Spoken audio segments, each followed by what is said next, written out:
آج کی یہ محفل اصلاح عقائد و اعمال کے حوالے سے انعقاد پذیر ہے، جس میں آپ اور ہم سب حاضر ہیں۔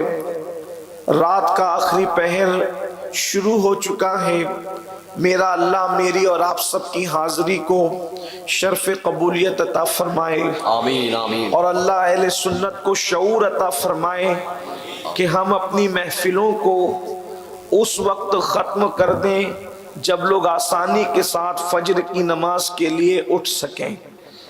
اتنی دیر تک لوگوں کو جگائیں کہ جو نہیں پڑھتے وہ تو سوتے ہی رہیں، جو پڑھنے والے ہیں اس دن وہ بھی فجر نہ پڑھیں۔ ایسی محفلوں سے کوئی فائدہ نہیں اللہ کے بندو۔ اور جلسہ کرنے والے اور لیٹ کرنے والے اگر اتنا لیٹ کریں کہ فجر پڑھنے والے بھی فجر نہ پڑھیں تو فجر نہ پڑھنے والے کو اس کا گناہ تو ملے گا، وہ سب کا گناہ جن جن کی فجر جلسے والوں کی وجہ سے گئی ہے، سب کا وبال جلسے والوں کے سر پہ آئے گا۔ تو اب آپ نکلے تھے ثواب اکٹھا کرنے کے لیے اور آپ نے جمع کیا گناہ، اس لیے ہاتھ جوڑ کر اللہ کا واسطہ دے کر کہتا ہوں کہ اپنے جلسوں کو وقت پہ شروع کرو، وقت پہ ختم کرو، اور ایک معیار بناؤ۔ یہاں تک کہ حدیث پاک میں آیا ہے کہ اگر رات بھر نفل پڑھنے کی وجہ سے صرف فجر کی جماعت چھوٹتی ہے تو وہ نفل تمہارے لیے پڑھنے کی اجازت نہیں۔ جب نفل نماز کی وجہ سے فجر کی جماعت چھوٹے تو اللہ کے رسول نے وہ نفل پڑھنے سے روک دیا۔ تو یہ جلسے جس کی وجہ سے فجر کی نماز جائے، ہمیں اہمیت نہیں پتا ہے، ہمیں پتہ نہیں ہے نماز کس چیز کا نام ہے۔ اللہ کے رسول علیہ السلام نے فرمایا کہ مومن اور منافق کے درمیان جو فرق کرنے والی چیز ہے وہ نماز ہے۔ میں کوئی غصے میں نہیں ہوں، کوئی ناراض نہیں ہوں آپ سے، لیکن میں آپ سے یہ عرض کرنا چاہتا ہوں کہ آپ کو نہیں پتا ہے کہ نماز کی اہمیت کیا ہے۔ میرے آقا صلی اللہ علیہ وآلہ وسلم نے فرمایا کہ جس نے صرف ایک وقت کی نماز جان بوجھ کر چھوڑ دی، جان بوجھ کر ایک وقت کی نماز جس نے چھوڑ دی، گویا کہ اس نے ساری دنیا کے انسانوں کو قتل کر دیا۔ ساری دنیا کے انسان کے قاتل کو جو عذاب ملے گا، اپنے ماں باپ کے قاتل کو جو عذاب ملے گا، جان بوجھ کر ایک وقت کی نماز چھوڑنے والے کو وہ عذاب دیا جائے گا۔ میری قوم کو نہیں پتا ہے۔ آپ جانتے ہیں ایک مرتبہ سیدنا فاروق اعظم رضی اللہ تعالیٰ عنہ، فاروق اعظم رضی اللہ تعالیٰ عنہ نے ایک مرتبہ فجر کی نماز پڑھائی، اور نماز فجر پڑھانے کے بعد آپ نے دیکھا کہ ایک صحابی، مشہور صحابی، وہ جماعت میں موجود نہیں ہے، فجر کی جماعت میں موجود نہیں ہے۔ تو اس وقت تو امیر المومنین، غیظ المنافقین، امام المجاہدین، جانشین دوم فاروق اعظم رضی اللہ تعالیٰ عنہ مسجد سے فارغ ہو کر اس صحابی کے گھر تشریف لے گئے، اور وہاں جانے کے بعد سیدنا فاروق اعظم رضی اللہ تعالیٰ عنہ نے دستک دی، وہ اٹھ کر کے آئے تو مصلی پر ہی بیٹھے ہوئے تھے۔ فاروق اعظم نے پوچھا کہ آج فجر کی نماز تم نے کیوں ترک کر دی اور تم سے فجر کی نماز کیوں چھوٹ گئی؟ تو انہوں نے کہا امیر المومنین، آج میرے دل میں خیال آیا تھا کہ میں نفل نماز پڑھوں، آج رات نفل نماز پڑھنے کا میرا دل چاہتا تھا، میں آدھی رات تک کے نفل پڑھتا رہا، اور نفل پڑھنے کے بعد پھر میں سو گیا، اس وجہ سے میری جماعت چھوٹ گئی۔ جلسے کی وجہ سے نہیں چھوٹی، مشاعرے کی وجہ سے نہیں چھوٹی، نماز نفل کی وجہ سے فجر کی جماعت چھوٹ گئی، وہ بھی نماز نہیں چھوٹی، صرف جماعت چھوٹ گئی۔ فاروق اعظم نے غصے ہو کر فرمایا کہ تمہارے آدھی رات نفل پڑھنے سے بہتر تھا کہ تم عشاء پڑھ کے فوراً سو جاتے اور فجر کی نماز جماعت کے ساتھ ادا کرتے۔ میرے پیارے آقا صلی اللہ علیہ وسلم کے دیوانوں، سنیوں، اپنے حال پہ رحم کرو، اپنے حال پہ، اپنے بچوں پہ رحم کرو، اپنی آخرت پر رحم کرو، اپنی قبر کی زندگی پہ رحم کرو۔ یہ دنیا کے اندر یہ سب یہیں پر رہ جائے گا، بڑی بڑی باتیں یہیں پہ رہ جائے گی، بڑی بڑی باتیں یہیں پہ رہ جائے گی، بڑے بڑے ڈائلاگ یہیں پہ رہ جائیں گے، بڑے بڑے محاورے یہیں پہ رہ جائیں گے۔ اللہ اکبر! میرے آقا صلی اللہ علیہ وآلہ وسلم کے فرمان کا مفہوم ہے۔ اللہ اکبر۔ ایک وادی ہے، اس حدیث کو فقیہ ابو اللیث سمرقندی نے اپنی کتاب میں لکھا ہے، ایک وادی ہے، اس وادی کا نام وادی لملم ہے، ایک وادی اس کا نام وادی لملم ہے، اور اس میں اتنی گرمی ہے، اتنے عذاب ہے کہ اتنے عذاب پوری جہنم میں اور جگہ نہیں۔ سب سے زیادہ عذاب وادی لملم کے اندر ہے۔ اللہ کے حبیب علیہ السلام فرماتے ہیں جو وادی لملم ہے اس میں موٹے موٹے بچھو، اور وہ بھی اتنے موٹے موٹے جیسے اونٹوں کی طرح، اونٹ کی طرح بچھو موٹے نہیں ہوتے، بچھو تو صرف ہاتھ بھر کے ہوتے ہیں یا انگوٹھے بھر کے ہوتے ہیں، بالشت بھر سے زیادہ کبھی بچھو نہیں دکھتے، لیکن اللہ کے حبیب غیب دا نبی صلی اللہ علیہ وآلہ وسلم نے ارشاد فرمایا کہ اونٹ کی طرح، بختی اونٹ کی طرح موٹے موٹے بچھو ہیں، اور ان کی لمبائی 1 مہینے کی مسافت ہے، یعنی 1 مہینے لمبائی میں انسان جتنا دوڑ سکتا ہے یا گھوڑا جتنا دوڑایا جا سکتا ہے اتنے لمبے لمبے بچھو ہیں، اور ان کے منہ میں 70 ڈنک ہے، 70 ڈنک، اور ہر ڈنک کے ساتھ ایک زہر کی تھیلی ہے۔ جب وہ کسی کو ایک ڈنک ماریں گے تو 70 سال تک کے وہ زہر اس کے جسم میں گھومتا رہے گا، 70 سال تک کے وہ زہر اس کے جسم میں گھومتا رہے گا۔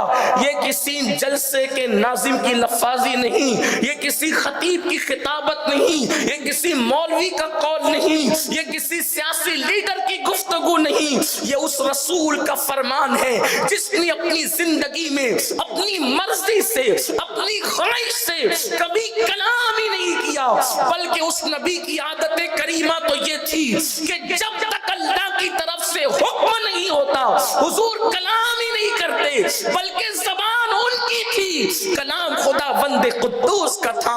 وہ نبی سچے سچے نبی ارشاد فرماتے ہیں کہ وہ جہنم کے بچھو کے منہ میں 70 ڈنک ہے، اس میں ایک ایک ڈنک میں زہر کی تھیلی ہے، ایک ڈنک مار دے 70 سال تک کے زہر گھومتا رہے، یہاں سے لے کے وہاں تک۔ بیٹھی ہوئی میری بہنیں بھی ہوگی، ان سے پوچھتا ہوں کتنا کمزور جسم رکھتے ہو؟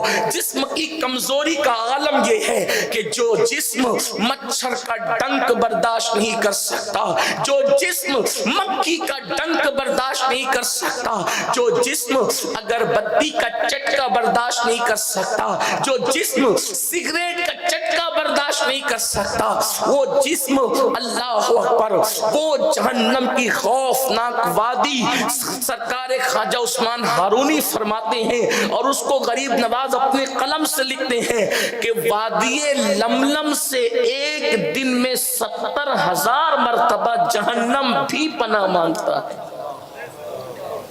جہنم بھی 70,000 مرتبہ اس سے پناہ مانگتا ہے۔ یہ وادی لملم ہے۔ صحابہ کرام نے جب وادی لملم کا ذکر سنا، اس کے بچھوؤں کا ذکر سنا، صحابہ کی آنکھوں میں آنسو آ گئے۔ صحابہ نے پوچھا یا رسول اللہ صلی اللہ علیہ وآلہ وسلم، اس وادی لملم میں اللہ کن کو داخل فرمائے گا؟ میرے آقا نے فرمایا جس نے جان بوجھ کر ایک وقت کی نماز ترک کی ہوگی، اللہ اس وادی لملم میں ان کو داخل فرمائے گا۔ اللہ جس کے کہنے پہ اللہ کو ایک معنی ہے، جس کے کہنے پہ اللہ کو ایک معنی ہے، جس کے کہنے پہ قرآن کو اللہ کی کتاب مانی ہے، اس رسول کا فرمان ہے سنیو اپنے حال پہ رحم کرو۔ نماز کو اتنا آسان مت سمجھو چھوڑنا، بلکہ آپ یہ کہتے ہیں ارے حضور بخشوا لیں گے حضور۔ اب میں کوئی تقریر نہیں کرنا چاہتا، صرف جو میرے دل پہ چوٹ لگی ہے بس وہ بات کر کے بات ختم کرنا چاہتا۔ کوئی میں پیشہ ور، اللہ جانتا میں کوئی پیشہ ور مقرر نہیں کہ میرے لیے تقریر کرنا ضروری ہے، آپ نے بلایا تو کوئی ضروری نہیں ہے۔ نہ میں کمیٹی والوں کا پابند ہوں، نہ آپ کا پابند ہوں، میں اپنے اللہ رسول کے قانون کا پابند ہوں، اور آپ کو سچی بات کہہ کے جانا چاہتا ہوں۔ میں تقریر نہیں کروں گا، آج بات ختم کروں گا، دل کی چوٹ آپ کے دروازے میں دل پہ رکھ کے چلا جانا ہے۔ آپ یاد رکھیں میں اس گناہ میں شامل نہیں ہونا چاہتا کہ فجر پڑھ، جو نہیں پڑھتے انہیں تو پڑھنا ہی نہیں ہے، جو پڑھتے ہیں وہ بھی اگر چھوڑ دیں، میں اس میں شامل نہیں ہونا چاہتا. میں آپ کے گناہ کو اپنے ساتھ، میرے اندر اتنی طاقت نہیں، میں اللہ کا بہت کمزور بندہ ہوں، میرے اندر اتنی طاقت نہیں، میرے گناہ کا بوجھ اتنا ہے کہ میں اس کو اٹھا نہیں پا رہا ہوں. آپ کے گناہ کا بوجھ میں اپنے سر پر کیوں لوں؟ اس لیے میں آپ سے کہنا چاہتا ہوں، آپ کہتے ہیں حضور بخشوائیں گے ہمیں، حضور بخشوائیں گے آخرت میں. واللہ میرا بھی ایمان ہے کہ حضور بخشوائیں گے. بخشوائیں گے کسے؟ اس کو تو ذرا منہ تو دیکھو آئینے میں. شفاعتی لأہل الکبائر امتی، یہ میرا ایمان ہے. حضور کا فرمان ہے کہ میری شفاعت میری امت کے بڑے گنہگاروں کے لیے ہے. بلکہ میرے امام نے کہا کیا ہی ذوق افزا شفاعت ہے تمہاری، واہ واہ قرض لیتی ہے گناہ پرہیزگاری، واہ واہ. لیکن حضور بخشوائیں گے کسے؟ اور یاد رکھنا، جس کو حضور نہ بخشوائیں اسے جنت مل ہی نہیں سکتی. میں اور آپ کیا خلیل اللہ کو بھی میرے نبی کی حاجت ہوگی. میرے امام کہتے ہیں وہ جہنم میں گیا جو ان سے مستغنی ہوا ہے خلیل اللہ کو حاجت رسول اللہ. مجھے اور آپ ہی کو نہیں، ابراہیم خلیل کو بھی میرے نبی کی حاجت ہوگی. ہم تو مسجدیں بناتے ہیں، ابراہیم علیہ السلام نے تو کعبہ بنایا. ہم تو بقرعید کے موقع پہ بکروں کی گردن پہ چھری رکھتے ہیں. اللہ کی محبت میں ابراہیم خلیل نے تو اللہ کی محبت میں ایک لوتے بیٹے کی گردن پہ چھری رکھ دی. اللہ اکبر. سنیو غور کرو، جسے خدا نے خلیل بنایا ہے اس کو بھی ان کو بھی میرے نبی کی حاجت ہوگی. جب تک حضور کی نظر کرم نہ ہو وہاں کس کی بگڑی نہیں بنے گی. حضور کی نظر کرم ضروری ہے. اب ہم کہتے ہیں حضور ہمیں بخشوائیں گے، حضور ہمیں معاذ اللہ کیا یہ سمجھ رکھا ہے؟ اگر میرے جملے تلخ لگے تو معاف کرنا کہ ہمیں بخشوانا حضور پر کوئی فرض اور واجب ہے؟ یہ سمجھ رکھا ہے؟ جب تک حضور نہ بخشوائیں کسی کو جنت نہیں ملے گی. لیکن اللہ کے رسول جو بخشوانے والے، قیامت میں صرف ایک ہی سہارا، ایک سہارا قیامت میں ایک ہی سہارا ہے اور وہ حضور کا سہارا. بے شک بے شک سبحان اللہ. وہاں تو انبیاء کرام کی کیفیت کیا ہوگی آپ کو ہمیں کیا پتہ ہے. ہم تو یہاں شاعری کرتے ہیں نا کہ اس کا چہرہ دیکھو جنت ملے گی اور اس کا چہرہ دیکھو جنت ملے گی. جن کے چہرے دکھا کے جنت بانٹتے ہو کیا وہ بھی جنت میں جائیں گے؟ اس کی کوئی گارنٹی ہے؟ ہم قوم کے ساتھ چٹنگ کیوں کر رہے ہیں؟ جن کو رسول اللہ نے جنت کی بشارت دی تھی وہ پوری رات رویا کرتے تھے. جس کو یہ کہنے کا حق ہے کہ جنت میرے باپ کی ہے، وہ سجدہ طیبہ طاہرہ عابدہ زاہدہ راکعہ ساجدہ نقیہ تقیہ زکیہ رقیہ سب سے بڑے جس کے بچے ہیں کہ ابتدا میں امامت جس کے بچوں کی ہے اور قریب قیامت بھی امامت امام مہدی سیدہ کے بیٹے کی ہوگی. وہ سیدہ فاطمہ بھی پوری رات سجدے میں گزار دی. کائنات میں اتنے اچھے بیٹے کسی ماں کے نہیں ہوئے جتنے اچھے بیٹے سیدہ فاطمہ کے ہوئے. حسن ان کے بیٹے، حسین ان کے بیٹے، زین العابدین ان کے بیٹے، باقر ان کے بیٹے، جعفر صادق ان کے بیٹے، موسیٰ کاظم ان کے بیٹے، علی رضا ان کے بیٹے، امام نقی ان کے بیٹے، سیدنا تقی ان کے بیٹے، حسن عسکری ان کے بیٹے، غوث الاعظم ان کے بیٹے، غریب نواز ان کے بیٹے، وارث دیوا ان کے بیٹے، بدیع الدین ان کے بیٹے، مخدوم اشرف ان کے بیٹے. اللہ اکبر. سرکاران کالپی ان کے بیٹے. اللہ اکبر. اور جس امام مہدی کے پیچھے عیسیٰ علیہ السلام نماز پڑھیں گے وہ مہدی بھی سیدہ فاطمہ کے بیٹے. یہ شان ہے سیدہ کی، جس کا بابا بھی بے مثال ہے، جس کی اولاد بھی بے مثال. بیٹے ایسے جس جسے حسن اور حسین کہا جائے، اور بیٹی ایسی جسے زینب کہا جائے، یہ ہے سیدہ، لیکن پوری رات عبادت میں، اور جب سجدہ ختم نہیں ہوتا اور رات ختم ہوتی ہے تو بڑی حسرت کے ساتھ سجدہ مکمل کر کے کہتی ہے، اللہ تو نے رات کتنی چھوٹی بنائی، تو نے رات کتنی چھوٹی بنائی کہ تیرے نبی کی بیٹی فاطمہ دل کھول کے سجدہ بھی نہ کر سکی، کوئی رات ایسی تو دے مولا جب فاطمہ دل کھول کے سجدہ کر لے، جس کے باپ کی جنت ہے وہ پوری رات سجدہ کرے، اور جن کے وضو بھی درست نہیں، اور وہ کہ ہم جنت کے ٹھیکیدار ہیں۔ قیامت کا عالم کیا ہے؟ قیامت کسے کہتے ہیں؟ قیامت میں کیا ہوگا؟ یہاں جو کر رہے ہو کرو، یہاں جتنی پھپکیاں کر رہے ہو کرو، یہاں جتنی جنت کی باتیں میں بڑی باتیں کر رہے ہو کرو، لیکن قیامت پتہ ہے قیامت کسے کہتے ہیں؟ حضرت کعب احبار سے فاروق اعظم نے کہا، اے کعب، میں نے پھر کہا میں تقریر نہیں کرنا چاہتا، وہ جو چوٹ ہے بس اس کو آپ کے دل پہ دے کر ختم کرنا چاہتا۔ کعب احبار سے کہا، کعب مجھے ایسی بات سنا، فاروق اعظم کہہ رہے ایسی بات سنا جس سے میرے دل میں اللہ کا ڈر مزید پیدا ہو اور پیدا ہو۔ حالانکہ ڈرتے اتنا تھے اللہ سے کہ چہرے پہ رو کر آنسوؤں کا نشان پڑ گیا تھا، اللہ کے خوف سے رو کر آنسوؤں کا نشان پڑ گیا تھا، اور مزید کعب سے کہتے ہیں، کعب ایسی بات سنا کہ میرے دل میں اللہ کا ڈر اور خوف اور پیدا ہو۔ تو کعب احبار نے ایک بات سنائی، وہ بھی سن لے اور بات مکمل کرتے ہیں۔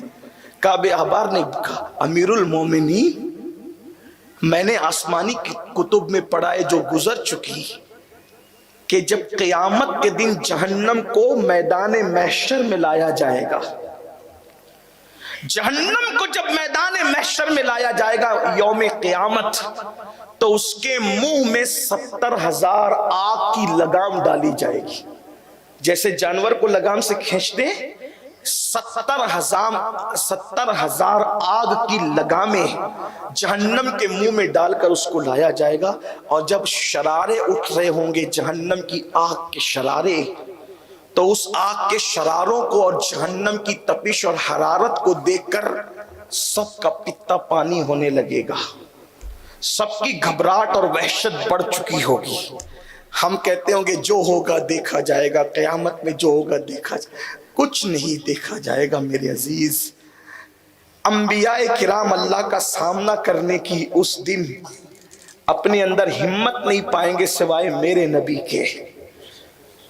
کوئی اللہ کی بارگاہ میں حاضری کے لیے خوف کریں گے، نفسی نفسی سب کی زبان پہ ہوگا، نفسی نفسی۔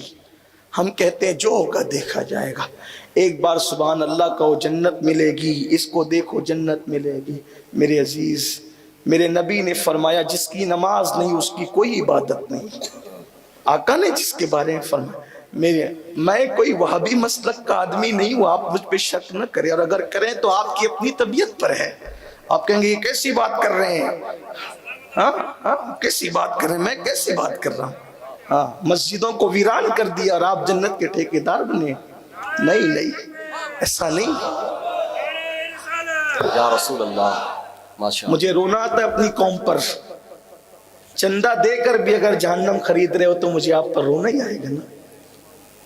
ہاں، اللہ اکبر۔ کعب احبار کہتے جب جہنم کو لایا جائے گا 70,000 لگامیں ڈال کر، لوگوں کے پتے پانی ہو رہے ہوں گے، لوگوں کے چہرے پہ ہوائیاں اڑ رہی ہوگی، اور لوگوں کا تو کوئی بیان ہی نہیں۔ کعب احبار کہتے ہیں امیر المومنین، جب جہنم کا دیکھتا ہوا وہ عذاب اور وہ شعلے ابراہیم خلیل اللہ دیکھ لیں گے تو ابراہیم خلیل اللہ اپنے گھٹنوں کو زمین پہ رکھ دیں گے اور اللہ سے عرض کریں گے، اللہ آج تیرا ابراہیم تجھ سے صرف اپنے لیے تیری امان چاہتا ہے، آج میں کسی کے لیے کچھ نہیں مانگتا۔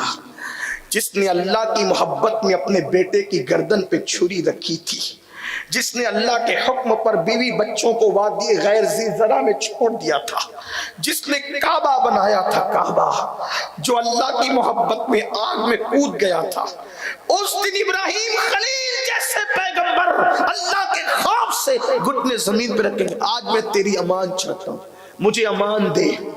سوچو کیا ابراہیم علیہ السلام کے پاس عبادتیں نہیں، عبادت والے لوگ، بلکہ عبادت تو اپنی جگہ ہے، معصوم لوگ جنہوں نے ایک سیکنڈ بھی اللہ کی مرضی کے خلاف نہیں گزارا، وہ ابراہیم خلیل بھی کہیں گے آج امان چاہیے۔ ہمارا کیا حال ہوگا؟ زنا کے اڈوں کو آباد کرنے والوں کا کیا حال ہوگا؟ شراب کے اڈوں کو آباد کرنے والوں کا کیا حال ہوگا؟ داڑیاں مڈا کر گٹروں میں پھینکنے والوں کا کیا حال ہوگا؟ قیامت میں جو ہوگا دیکھا جائے گا۔ پہلا اور آخری امتحان ہوگا، دنیا کے امتحان میں ناکام ہو جاؤ پھر موقع ملے گا امتحان دینے کا، قیامت کے امتحان میں ناکام ہو گئے سیدھا جہنم، اس کے بعد کوئی چانس نہیں، فرسٹ اینڈ لاسٹ چانس ہوگا۔ سنیو جتنا پچھتانا ہے پچھتا لو، جتنا رونا ہے رو لو، جتنا احساس کرنا ہے کر لو۔ خلیل اللہ اپنے گھٹنے زمین پہ رکھ کے کہیں گے مجھے امان دے دی اللہ، میں اپنے لیے امان چاہتا ہوں۔ کعبہ آبار کہتے ہیں امیر المومنین، صرف خلیل اللہ کا یہ حال نہیں ہوگا۔ موسیٰ کلیم اللہ وہ جہنم کا عذاب دیکھ کر اللہ سے کریں گے اللہ تو مجھے جو پیار کی باتیں کرتا تھا، من جانب الطور الایمن وقربناہ نجیہ، کہ موسیٰ ذرا تو طور کے دائیں طرف آ تاکہ میں تجھ سے پیار کی باتیں کروں، سرگوشی کروں۔ اللہ تو مجھ سے جو پیار کی باتیں کرتا تھا نا میرے مولا، اسی کلام کا واسطہ آج اپنے کلیم کو موسیٰ کو تو امان دے دے، میں آج کسی کے لیے کچھ نہیں مانتا۔ فاروق اعظم اور رو پڑے، یہ نبیوں کا حال ہوگا قیامت میں، یہ قیامت میں یہ ابتدائی حال ہے قیامت کا، میدان محشر کا۔ پھر کہتے ہیں کعب امیر المومنین، عیسیٰ علیہ السلام اپنا سر زمین پہ رکھ کے اللہ سے کریں گے اللہ آج تیرے عیسیٰ کو تو امان دے دے۔ عیسیٰ صرف اپنے لیے امان چاہتا ہے، عیسیٰ علیہ السلام کہیں گے مولا آج میں میری ماں مریم کے لیے بھی تجھ سے کچھ نہیں مانگتا، آج میں میری ماں مریم کے لیے بھی تجھ سے کچھ نہیں مانگتا، تو صرف تیرے عیسیٰ کو امان دے دے۔ میرے آقا علیہ السلام کے دیوانوں، معصوم لوگ، اللہ کے محبوب لوگ، اللہ کے برگزیدہ بندے قیامت میں اس انداز سے اللہ کی بارگاہ میں سجود نیاز اور عاجزی پیش کریں گے، اور یہ ان کی معراج ہے۔ واللہ وہ قطعاً جنتی ہے، یقیناً جنتی ہے، خدا کی عزت کی قسم میرا عقیدہ ہے جیسے جنت کا ہونا یقینی ہے ویسے ان بزرگ ہستیوں کا جنتی ہونا یقینی ہے، لیکن کتنی عاجزی، کتنا خوف، کتنی خشیت ہوگی۔ اب بتاؤ خلیل ایسے کر رہے ہوں گے، موسیٰ کلیم ایسا کر رہے ہوں گے، عیسیٰ کلمت اللہ روح اللہ کہہ رہے ہوں گے مولا آج میں میری ماں مریم کے لیے بھی تجھ سے کچھ نہیں مانگتا، صرف میں تجھ سے اپنے لیے امان مانگتا ہوں۔ سنیو بتاؤ اس دن نبی کی چوکھٹ کو ہم ڈھونڈیں گے، حضور کو تلاش کریں گے، حضور کو ڈھونڈیں گے، اللہ اکبر کہ جانے والے اس نبی کے پاس، اس نبی کے پاس، اس نبی کے پاس جائیں گے، سب کہیں گے اذهبوا الی غیری، اذهبوا الی غیری، میرے سوا اور کسی کے پاس جا، اور کسی کے پاس جا، اور کسی کے پاس جا۔ جنت ملنی کہاں ہے؟ حضور کے در سے۔ کہاں ملنی ہے؟ حضور کے در سے۔ حضور دیں تو ملے، حضور نہ دیں تو کچھ نہیں، بس تباہی ہے اور بربادی ہے، کچھ چلنے والا نہیں وہاں پر۔ ہائے ہائے، بس میری دو جملے اختتام پہ سن لے۔ جب حضور کے پاس گئے نا، سب کی بگڑی بننی کہاں تھی؟ وہی پہلا اور آخری در، وہی پہلی اور آخری چوکھٹ۔ حضور کی کرم کی نظر ہو جائے تو بگڑی بن جائے۔ جنت سب نے وہاں سے پانا، رحم سب نے وہاں سے پانا، سفارش حضور نے کرنا، شفاعت حضور نے کرنا۔ لیکن ایسے میں وہ حدیث پھر سنو، قیامت کی کامیابی کا انحصار مصطفیٰ جان رحمت کی نظر کرم پر ہے، اور اب وہ رسول وہ سفارش کرے تو اللہ بڑے بڑے پاپیوں کو معاف کرے۔ میرے امام کہتے ہیں ایک میں کیا میرے عیسیٰ کی حقیقت کتنی،